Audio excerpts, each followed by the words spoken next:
Hi friends, പണ്ട് തൊട്ടേ ഒരു വിശേഷ അവസരങ്ങളിൽ എല്ലാവരുടെയും സ്പെഷ്യലായിട്ടുണ്ടാക്കിയിരുന്ന വളരെ ടേസ്റ്റിയായ, കണ്ടാൽ തന്നെ നമുക്ക് മനസ്സിലാവുന്നുണ്ടാവും അത്രയും സോഫ്റ്റായിട്ടൊരു വട്ടയപ്പമാണ് ഇന്നത്തെ റെസിപ്പി. ഇന്നത്തെ റെസിപ്പിയിലേക്ക് കിടക്കുന്നതിന് മുമ്പ് നിങ്ങൾ ഈ ചാനൽ ആദ്യമായിട്ടാണ് കാണുന്നതെങ്കിൽ സബ്സ്ക്രൈബ് ചെയ്യാൻ മറക്കരുത്. ലൈക്കും ബെൽ ബട്ടണും അടിച്ചേക്ക് കേട്ടോ. പാചകത്തിലേക്ക് കിടന്നാലോ? കപ്പി കാച്ചുക എന്ന് നിങ്ങൾ കേട്ടിട്ടുണ്ടോ? അതായത് ഇങ്ങനത്തെ ഉണ്ടാക്കുന്ന അപ്പങ്ങളൊക്കെ സോഫ്റ്റായി കിട്ടാൻ വേണ്ടിയിട്ട് നമ്മൾ തയ്യാറാക്കുന്ന ഒരു പരിപാടിയാണ് കപ്പി കാച്ചുക. അതിനായിട്ട് തരിയുള്ള അരിപ്പൊടി വേണം നമ്മൾ എടുക്കാനായിട്ട്. ഇതൊരു 2 ടേബിൾ സ്പൂൺ എടുത്തിട്ടുണ്ട്. പുട്ടുപൊടിക്കുള്ള പൊടിയാട്ടോ എടുത്തിരിക്കുന്നത്. അതാകുമ്പോൾ നല്ല തരി ഉണ്ടാകും.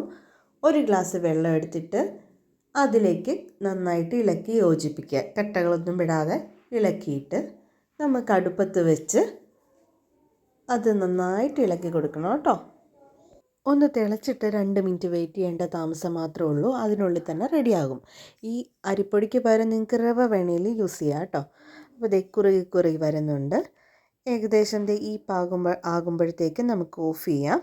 എന്നിട്ടിത് തണുക്കാനായിട്ട് നമുക്ക് വെയിറ്റ് ചെയ്യാം. ഒരു 10-15 മിനിറ്റ് ഇരുന്ന് തണുത്ത് കഴിഞ്ഞപ്പോൾ ഇത്രയും കട്ടയായിട്ട് കുറുകി വന്നിട്ടുണ്ട്.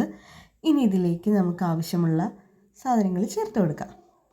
1 കപ്പ് അപ്പപ്പൊടി ആട്ടോ ചേർത്തിരിക്കുന്നത്. അപ്പപ്പൊടി എന്ന് പറയുമ്പോൾ അപ്പം ഇടിയപ്പം എന്ന് പറഞ്ഞ് വാങ്ങാൻ കിട്ടില്ലേ, അങ്ങനത്തെ 1 കപ്പ് അപ്പത്തിൻ്റെ പൊടി ഉപയോഗിച്ചിട്ടുണ്ട്.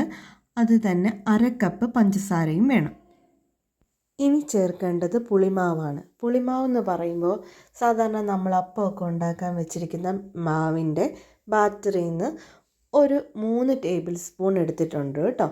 സാധാരണ ഇപ്പോൾ ഇന്നലെ വീട്ടിൽ അപ്പമായിരുന്നു, അപ്പത്തിൻ്റെ മാവിൻ്റെ ഒരു 3 ടേബിൾ സ്പൂൺ ആ മാവ് ചേർക്കുക. നമ്മൾ സോഡാപ്പൊടിയോ അങ്ങനെ ഒന്നും ചേർക്കാതിരിക്കാനായിട്ട് കുറച്ചും കൂടെ ഹെൽത്തി ആയിട്ട് ചെയ്യുന്നത് ഇതാട്ടോ. പണ്ട് മുതലേ ചെയ്തു വരുന്നത് ഇത്, അല്ലെങ്കിൽ കള്ളൊക്കെ ചേർത്ത് കൊടുക്കുമായിരുന്നു. ഇപ്പം നമ്മുടെ കയ്യിലുള്ളത് പുളിമാവായതുകൊണ്ട് ഇപ്പം അത് ചേർത്ത് കൊടുക്കുന്നു. പിന്നെ കുറച്ച് പഞ്ചസാരയും ഏലക്കയും കൂടെ പൊടിച്ചതും ചേർത്ത് കൊടുത്ത് ഒരു നുള്ളു ഉപ്പും കൂടെ ആയാൽ റെഡിയായി. പ്രധാന ഐറ്റം പറയാൻ വിട്ടുപോയി, തേങ്ങ. 1/2 മുറി തേങ്ങ കുറച്ച് വെള്ളം ചേർത്തിട്ട് നന്നായിട്ട് അരച്ചെടുക്കുക കേട്ടോ. അതും കൂടി ആയിട്ടുണ്ടെങ്കിൽ ഓക്കെ ആയി. സംഗതിയെല്ലാം സെറ്റാണ്. ഇനി നമുക്ക് നന്നായിട്ട് കുഴയ്ക്കാം. അപ്പോൾ നമ്മൾ കപ്പി കാച്ചിയതിലേക്ക് 1 കപ്പ് അപ്പപ്പൊടി, 1/2 കപ്പ് പഞ്ചസാര, 3 ടേബിൾ സ്പൂൺ പുളിമാവ്, 1 മുറി തേങ്ങ കുറച്ച് വെള്ളം ചേർത്ത് അരച്ചത്, ഒരു നുള്ളുപ്പ്, 4-5 ഏലക്ക, കുറച്ച് പഞ്ചസാര ചേർത്ത് പൊടിച്ചത്. ഇത്ര ഐറ്റംസ് നന്നായിട്ട് കുഴച്ച് ചേർക്കുക കേട്ടോ. ഈ പരുവം വന്നാൽ മതി.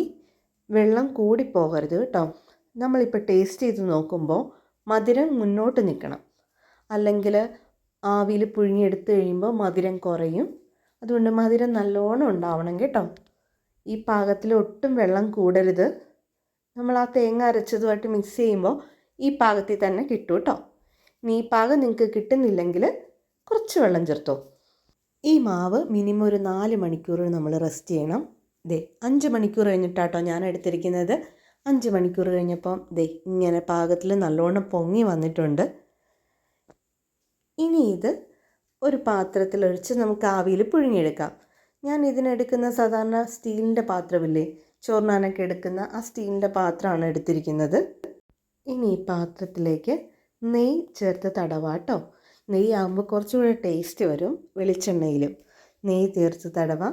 പിന്നെ നമുക്ക് ഡെക്കറേഷനായിട്ട് കുറച്ച് ചെറിയോ നട്ട്സ് എന്തെങ്കിലുമൊക്കെ നമുക്ക് ചേർക്കാവുന്നതാണ്. ഞാൻ എടുത്തിരിക്കുന്നത് ചെറിയാണ്. അപ്പോൾ നന്നായിട്ട് നെയ്യ് തടവി വെച്ചു. ഇനി പാത്രത്തിൻ്റെ ഒരു പകുതി അളവിലേക്ക് നമുക്ക് മാവ് ഒഴിച്ചു കൊടുക്കാം.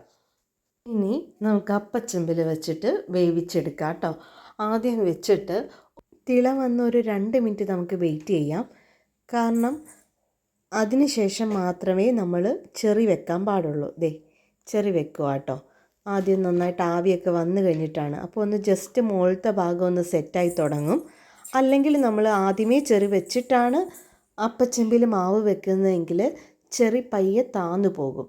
ഇതാവുമ്പം ചെറി മുകളിൽ തന്നെ നല്ല സെറ്റായിട്ട് ഇരിക്കുന്നുണ്ടാവും കേട്ടോ. നമ്മളൊരു 25 മിനിറ്റ് വെയിറ്റ് ചെയ്ത് പുറത്തെടുത്ത് വെച്ച് ചൂട് മാറിക്കഴിഞ്ഞിട്ട് വേണം അതിൽ നിന്ന് അൺമോൾഡ് ചെയ്യാനായിട്ടോ. അങ്ങനെ ചൂടാറിയ ശേഷം നമ്മളത് എടുത്തിട്ടുണ്ട്. നമുക്കത് വേഗം എടുക്കുകയും ചെയ്യാം, നെയ്യ് ചേർത്ത് കൊടുത്തിട്ടുള്ളത് കൊണ്ട്. ഇനി നമുക്ക് കട്ട് ചെയ്ത് നോക്കാം. നല്ല സോഫ്റ്റായിട്ടാട്ടോ ഇരിക്കുന്നത്. ആ പീസ് കാണുമ്പോൾ തന്നെ നിങ്ങൾക്കറിയാം വളരെ സോഫ്റ്റാണ്. മധുരമൊക്കെ നല്ല കറക്റ്റാണ്.